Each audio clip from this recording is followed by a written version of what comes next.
Welcome to SorWil Solutions, where we talk about what's going on in our community. Today's special guest is Dave Buehler, State Representative for the 40th District. Thank you so much for being here today. We really appreciate it. Yeah, well, thank you so much for having me. Yeah, I was really excited to get you on the show. You were one of the few people during my last campaign that actually took time to sit down with me and talk about issues and kind of just let me know what was going on in Topeka that I didn't really have access to. And so I really was grateful for that. And I don't know if you'll ever really understand how grateful I was. But you were so kind, and I really wanted to get you on the show and talk about some of the fantastic things that you're doing up there and what you're working on so that our community can see all the things that you're doing. Okay. So we're just going to jump right into it. And what I thought we'd start with is you're a 28-year Navy vet. You served, thank you for your service. How do you go from being a Navy vet to the House of Representatives? You know, that's a good question. It's pretty easy. I think back to my two deployments to Iraq in 2007 and Kuwait and a little bit of Jordan and other places in 2014. And well, the first time I went in as an individual augmentee.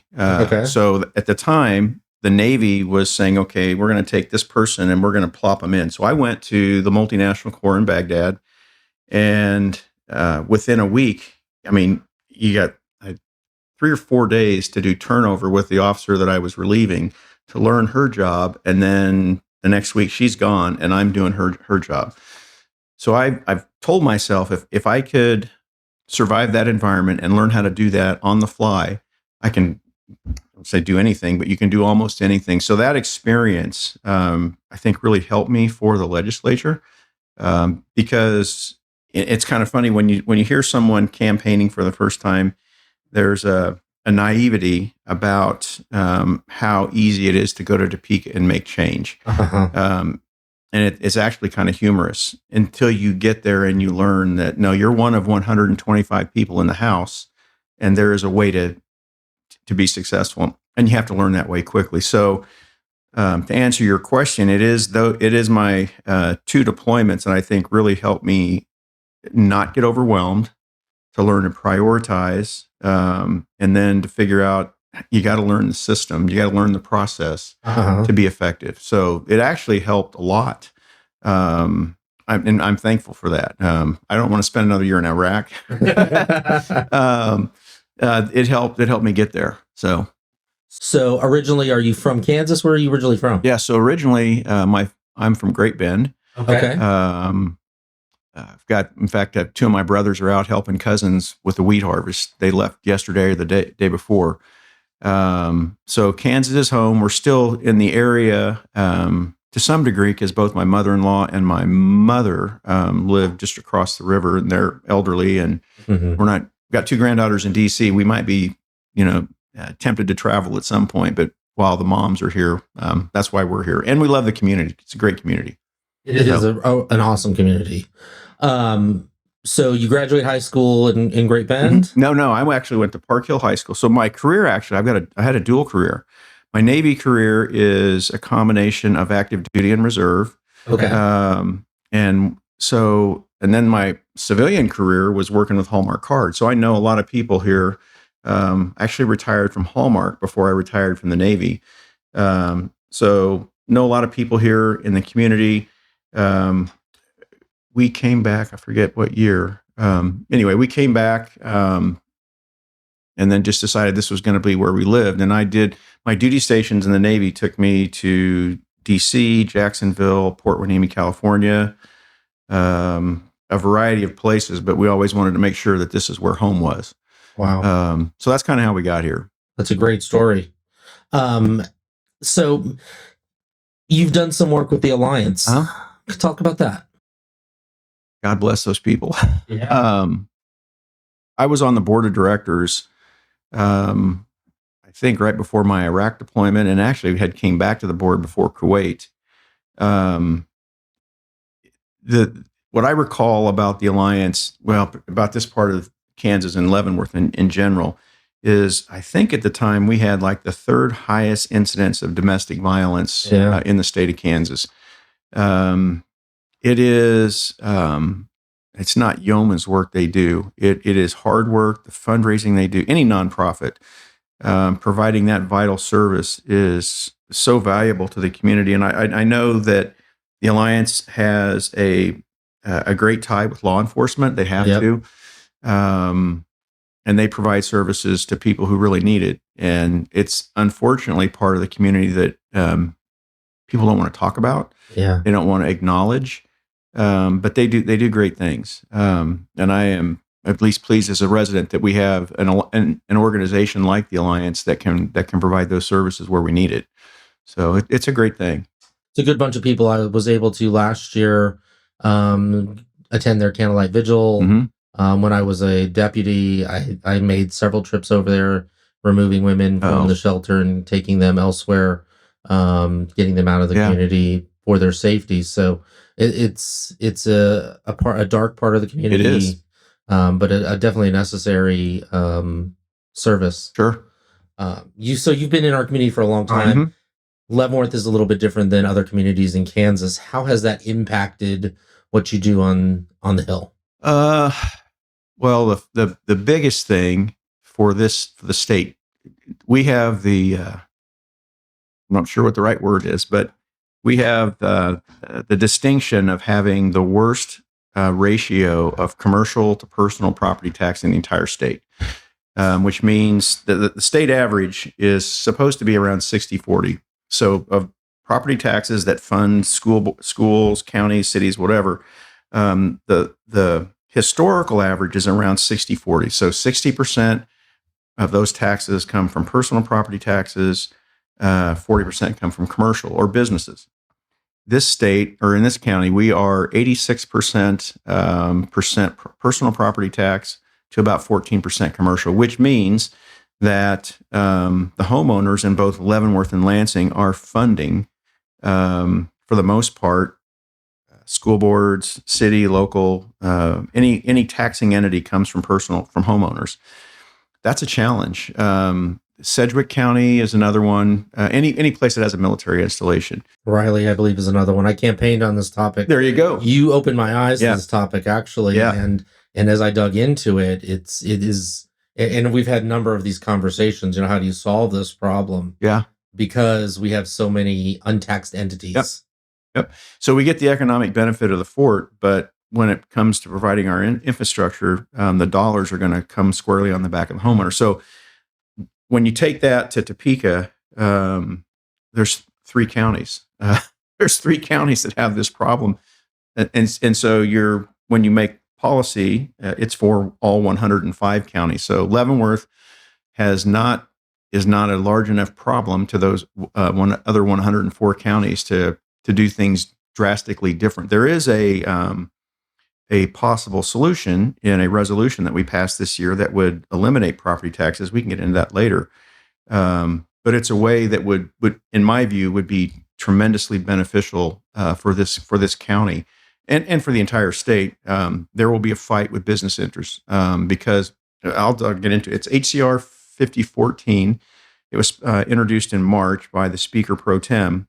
And what it does is it would roll back, I don't think it's all, but a good chunk of the tax exemptions that have been handed out over the last 50 years, whether it's a sales tax exemption or you name it, income tax exemption to businesses. It would take that money and the other thing it requires a constitutional amendment. So the voters would have to approve this. So if that amendment were passed, the money that would be garnered from those exemptions that would be clawed back would go into an account that can only be used for paying property taxes. And the Kansas Legislative Research Department, when they analyzed this in March, said that within 6 years, the money generated from those exemptions would seed an account that would not only continue to grow, but it would eliminate you and I and anybody who owns a home from paying personal property tax on that home, because that's the only thing that money can be used for. And it can go a step further.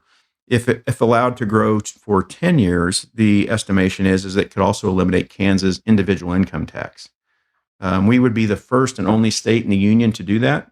The model for this came from the country of Norway, and it was really born out of frustration when the Senate and the House were fighting over capping valuations, which is like putting a Band-Aid on a sucking chest wound, it seems like, and doesn't fix the problem. This actually would eliminate personal property tax. And I think it's great. But again, the reality is the debate will be, well, we can't pull this back. And I'll just give you an example. There are nonprofits, for example, that get sales tax exemptions for materials that they may use. That would be one example of someone can put, no, hey, we need this exemption. That's where the fight's going to come from. Yeah. But I think it's got tremendous promise. After 6 years, it becomes a game changer. I mean, think about an attraction to draw people into this state. You come here, you don't pay personal property tax, and potentially you don't pay income tax. That's a game changer. How come nobody is talking about that? Because I did hear that when I came to visit with the leadership class, I heard a little bit about that. I think you might have said something about that at the time. I think I might have read something in the paper, but nobody is really talking about that. That's a great opportunity. I got into the last race because I was working with an older gentleman who's getting taxed out of his home. And at the time, once again, naivety, as you say, I thought the county was the source of the problem. And so I was going to run for a county seat and solve that problem, which would not have been possible. But this is a great idea, but nobody's talking about it. So I think there's a couple of reasons. And the first one was simply timing. When Representative Carpenter introduced the resolution, it was first or second week of March. So when you look at our calendar, we had to sine die or finish our legislature, the session, I think it was the 11th of April. And the 2 weeks prior to that is the veto session. So we weren't meeting. So again, the resolution was introduced in early to mid-March, and we stopped all legislative activity pending the veto session around the 28th of March. So there simply wasn't enough time. So what happens is it's still it's alive on the roll. It is legislation that we can pick up as soon as we return in January. So that will be my view. That's when we can start picking up and starting to debate that in committee and hopefully get it to the House floor. It's one of those things, and I'll keep going back to it.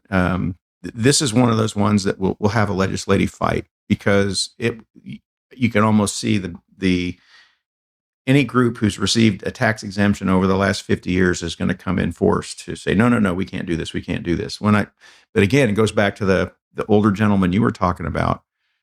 I've got a letter in my office in Topeka, and it's sitting right by my phone, written in pencil by an older lady from, I think she's around Tonganoxie, not even in my district, but she wrote letters and all I need is my road taken care of. I live in the county. I want to live here. I don't want to go anywhere. I want to be able to afford my home. But it's the same story.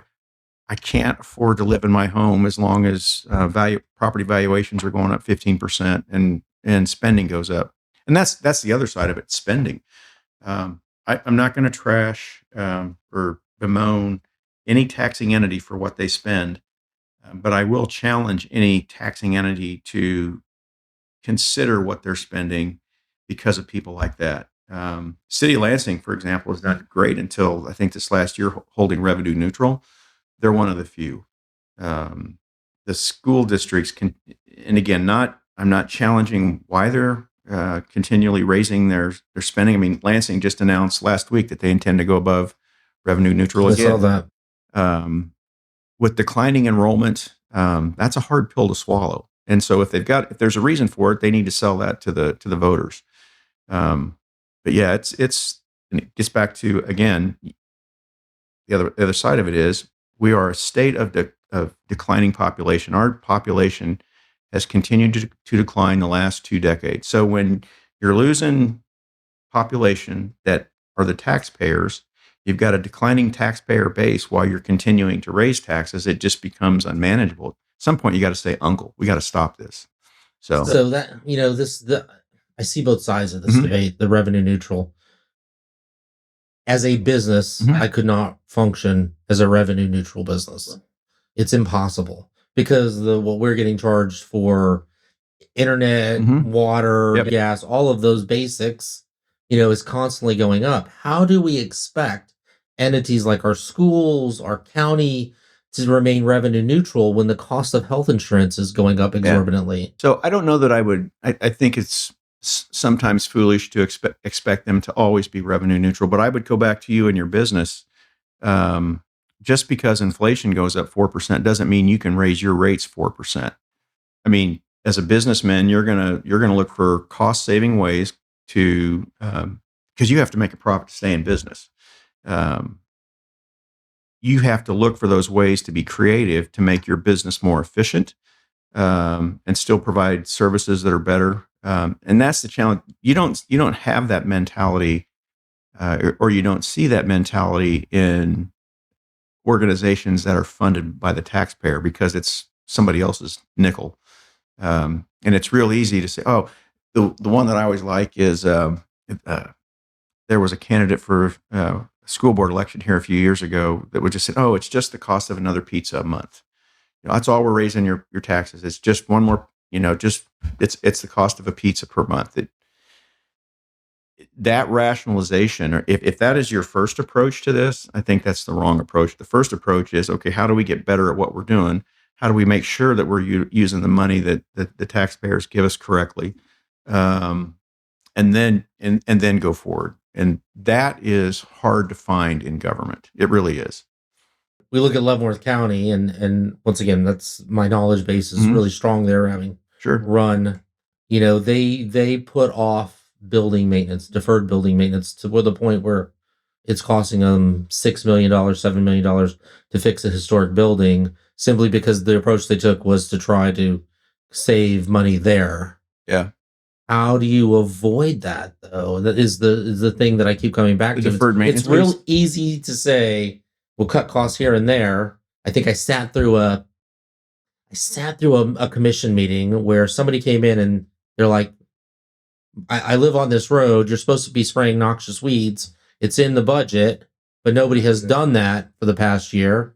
And it's because the year before they cut that out of the Right. budget, because that was one place they could save money. So it just seems so easy to say we're just going to find places to not spend when the reality of it is things cost more. And I think it comes down to prioritize spending. And again, I'm not gonna throw them under the bus, but Sure.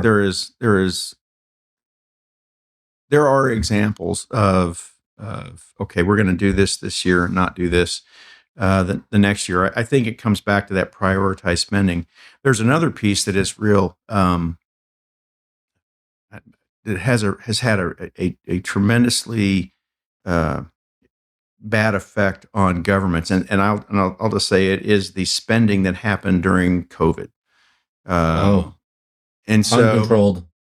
and so cities, counties, states, for lack of better words, got all liquored up on all the free money that was coming into those taxing entities. So, for example, in 20, was it like 17 or 18, the Kansas budget was around total all funds, state and federal, was around 16, $17 billion. By 2022, it was almost 25 billion. And a lot of that was just ARPA money. It was COVID money coming in, and government gets real accustomed to this money coming in, and they don't know how to go back to pre-COVID level spending, or somewhere in between. That is a challenge. We found that at the state. Um, you can't, we can't go back and fix the past, but we've got to figure out a way to learn. That money is not there now. It's not coming back. And whether you're a city, county, state, you've got to figure out a way to trim that back. So, and I'll use the state as an example. We've handed since, or we have provided almost $1 billion in annual tax savings to this state since 2022, whether it's repealing the food and sales tax, it's the elimination of Social Security tax, Kansas Social Security tax, the income tax reductions that we've offered. It's about $1 billion a year. The flip side of that is we have a spending issue that really working hard to solve. And by some accounts, we need to cut another $400 million a year out of the state's budget by 2029. Some of that, it becomes a moving target because the state's budget is based on what's called consensus revenue estimates. So where you can predict maybe what you think your P&L is going to be, the state has to say, we need to wait till we see what the tax receipts are. So that builds into a full year. And then when we see that total number, we then compare that against spending. So that's how the state looks at the difference between what we take in and what we spend. By any accounts, it's a $400 to $600 million a year cut that needs to happen by 2029 or to get there by 2029. Now, if revenue grows beyond that, it's not that big of a number, but it still puts us in a position of, unless we raise taxes, we can't deficit spend. We've got to figure out a way to get another $400 million out of state budget. And that's a tall order. And that's coming the next 2 or 3 years. So anyhow. You had talked about this HCR bill that would eliminate taxes. Mm-hmm. I think that this last election, there was a mandate for us to do something to cap property tax. I know there was a majority of Republicans in the House, and everybody thought you guys would be able to accomplish that this year. And it didn't happen. I think a lot of people feel really disappointed in that. There was 2 proposals. There was the rolling 5-year proposal from the House, and there was a 3% cap from the Senate. Which one did you support more, and why didn't it get done? So I personally like, in fact, what you'll find is all of the local representatives and senators, we voted for, anytime we had a chance to vote for either one of those, we voted for them. Personally, for Leavenworth County, I like the Senate version, the cap. But again, if you're somewhat cynical, even that one would have allowed our taxing entities to, without blinking an eye, raise taxes 3% every year. That's what that would have codified. The opposition to that from the House, was really led by Adam Smith. He's the chair of the House Tax Committee. I have a lot of respect for Adam. When we started bringing that issue up in January, because it started on day one, that debate happened. Adam went back, and I think there's about 6 or 7 times this state has actually put a cap on valuation increases. I think the first time was in 1901. Oh, wow. So throughout history, over the last 125 years, the state has done that.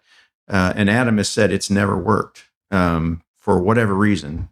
And it would have been, and it still can be. So technically, both of those are still alive. They're still alive for January. Mm-hmm. What we did come away with, and going back to what the legislature has done in the past, the state now is completely out of the property tax business. It was 2 or 2.5 mills that we controlled. The state in the last 3 years, this year it was 2 years ago. Then this year, we eliminated those mills from property tax. So that was real relief provided by the legislature. It doesn't exist anymore. So anybody where those funds came from will now be made up from the state general fund. So they're not going to come from the backs of homeowners. And again, I go back to, for me, as a disappointment that, we didn't reach an agreement on the cap. But then I go back and I look at, okay, over the last 3 or 4 years, we have provided almost $1 billion in tax relief, whether it's the Kansas food sales tax, whether it's elimination of Social Security tax, it's the property tax relief we have done. It's just not that one big package that says, boom, this goes right against property tax, because that's the one everybody hates, because you get socked with it twice a year. Yeah, definitely. You were talking in beforehand, we were talking about some of your work with the elderly. Mm-hmm. Can you talk a little more about that? Sure. In fact, I brought a stat with me. And I'll tee it up this way. I chair the Social Services Budget Committee, and for lack of better words, that is the committee that helps people that can't help themselves. That committee, there's 98 agencies in the state of Kansas, I think. 13 of those agencies' budgets come through my committee, and it's about 35% of the state's total budget. So it's the Department of Aging and Disability Services, Kansas Department of Health and Environment. So it is nursing homes, people with disabilities, the frail, the elderly, et cetera. What is what when we were talking about this earlier, what almost no one is thinking about. If I was to say, okay, what is a looming problem in the state no one's thinking about? It is the age of the population in the state of Kansas. I went to wasn't a seminar, it was a work group in May after the session was over. In Kansas, by the year 2036, the 65 and older population in Kansas will grow by 208,000. By 2066, it'll grow by almost 306,000. The 85 and older population in this age group, who are most likely to need aging services, is expected to grow by 260% by 2064. So you think about that. When you have a state where your population is declining, those that are remaining are getting older. Are there nursing facilities? Can you age in place? Can you age at home? It's that entire infrastructure. So the other side of that is, and I've learned this in my committee, that as we have nursing facilities in this state today that if they were to shut their door for one day and reopen as a new facility tomorrow, would never be able to reopen because of the regulations that have just grown tremendously in the last 30 or 40 years. So we have to think about, I have a senior mom and a senior mother-in-law. One of them is in an assisted living center in the state of Missouri. You have to look at how we're caring for those people, the people that take care of them, the businesses that, we have Twin Oaks here in Leavenworth that need, we need places like that for our elderly population. And it's hard. We did some things this year, for example, with reimbursement rates to keep many of those homes open throughout the state, and it's really a problem in central and western Kansas. There's not a whole lot of choice and options in those places. So no one's thinking about the state getting grayer and older and how we're going to take care of those people. But what you hear most frequently sometimes is education, how much money we're putting in education. That population is declining in this state, the number of kids going to public schools. We need to put as much energy and attention into how we take care of our older population as we do the younger. We simply can't not look at that. So, and it's a sobering problem. I don't know how to answer it or how to fix it, but I think it's you take one bite at a time. And as you and I were talking, I was in Topeka yesterday working on a bill that would provide some oversight. We had it in my committee this year. It never went anywhere for a good number of reasons, but we're going to bring it back up in January and see if we can make some good things happen. So you guys are only in session from January through April, and then the rest of the year you're on to do other things until next year. There's people have talked. There's 2 or 3 kinds of legislators. There's those that go and show up for the 90 days and then they shut their computer and they don't look at it again till they come back. There are some who are there kind of for themselves and the betterment of what they're going to. Then there's the others that work year round. And because I'm retired, I have the time to somewhat work year round. You have to take the May to December timeframe to work on legislation that you really want to get passed or some action when we go back into session in January. And I do that. It's the free part. It's the free part. You don't get paid in the off season. But it's the right thing to do. And you don't get into this to make money. My wife would tell you we lost a lot. We lost money our first year in the house. Oh, wow. And part of that is I run an apartment in Topeka during the session because the days are just too long. And I don't think it's safe to drive that early in the morning and that home at late at night every night to do it. So if you're getting into this for money, it's not a wise business choice. I'll tell you that. But you get reimbursed for some of that, don't you? Or renting a home in Topeka during the session? No, that's on me. No, that's on me. That's a myth, yeah, huh? Yeah, it's a myth. So that's what I've heard somewhere. Nope. No, you get a base pay and then you get a per diem for food and stuff while you're there. Because I live more than 50 miles away from the Capitol, I get reimbursed for one trip a week during the session. if and I will be on interim committees over the summer. We get paid a daily rate for that when that happens. But everything else, technically, like when I went to Topeka yesterday, I could use campaign funds to pay myself mileage. I don't do that because the worst part of this job is fundraising and paying for a campaign. And I would just as soon suck it up and then and not have to continue to ask people for money. So that is the hardest part. It is. Looking at somebody and ask them to give you money and then not winning hurts even more. Yeah. Oh, I've been. Yeah. Knock on wood, I haven't felt that yet. Well, you've run mostly unopposed. Well, the last time I did, and I thank God for that because campaigning is. It's not that I don't enjoy going out and talking to people, but it will literally consume your life from June until election day in November. And it did anyway last year. I was part of the Republican House Campaign Committee. I was that group's treasurer. And I couldn't have done both. I couldn't have had to campaign last year and been the RHCC treasurer. Unfortunately, I'm not doing that anymore. I had a 2-year gig, and I told our leadership this year, I said, I can't do this anymore. I'm done. Yeah, so it is the worst part of it. Fundraising is not fun in my book. Nice. As we kind of switch gears here, we're going to do a new segment. Okay. And so you'll be the first to test this out. So I'm really excited about this. This is rapid fire with Representative Buehler.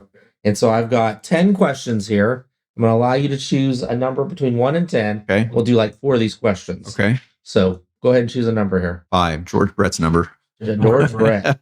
If your life were a movie, what would the title be and who would play you? Oh, gosh.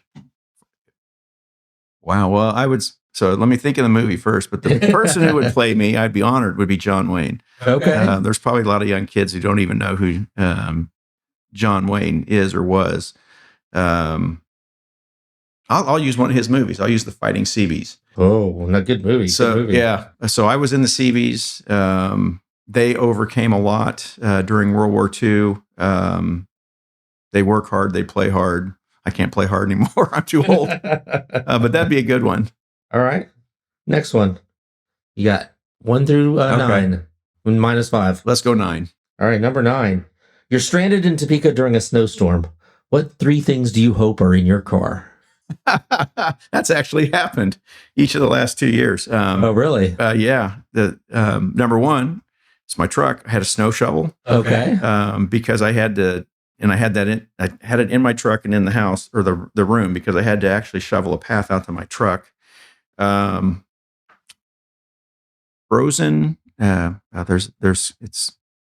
It's either Korean or Chinese. That you get at Walmart.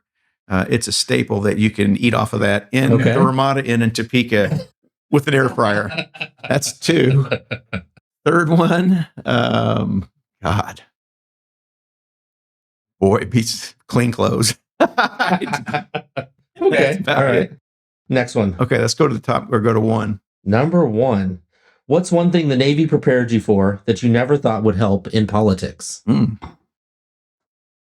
Okay, I was a 60 millimeter mortar platoon commander with the Seabees. Okay. Knew nothing about it. When I learned how to be a mortar platoon commander, the interplay between the forward observers, the fire direction center, and the fire support center requires it's like a triad. Mm-hmm. You've got to know what each one of those elements done, what their capabilities are, and how it's done to safely perform a fire mission. Okay. Where you're going to shoot somebody, you're going to shoot the wrong thing or not hit the target. Probably some of the most mathematically challenging things I've had to learn. But once I did and understood that relationship between people and functions, I think you can apply that in Topeka and not get overwhelmed. And really, I guess the biggest message is when you get overwhelmed in that situation and you try to speed things up. And I can remember some training exercises, and these were training exercises where we called in the wrong fire mission. The trainers would come in and say, "Congratulations, you just blew up your own patrol, your own convoy." Um, And even in training, that's a horrible yeah, feeling. oh, it is. It is. It's like, God, we killed our own guys. And so you think about that and think, okay, I got to slow this down.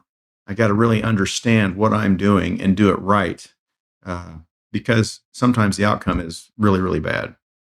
Okay, fair enough. All right, give me another number here. You got two more. Let's go with an even number. Let's go 6. 6. You worked at Hallmark. Mhm. Be honest. Did you ever write your own greeting card message? No. No. In fact, it's kind of a funny question. I was an operations guy, so manufacturing and that kind of stuff. The people that write the cards and the artists that do all that stuff are incredibly talented. I don't possess that skill. Okay. I'm going to pick the last Okay. one because I think this is going to be very funny. Okay. What song would you secretly or not so secretly love to sing at a karaoke night? Oh God. Secretly or not so secretly? That song you go to when nobody's listening in the car that you just belt out. What is that song? Oh gosh. I'm thinking a couple that are funny. Hank Williams Jr. has a song, "If you don't like Hank Williams, you can kiss our blank." That might be one of them, but I'm sure I couldn't do it justice. I'm sure. Nice. Thank you so much for being here. This has been a lot of fun.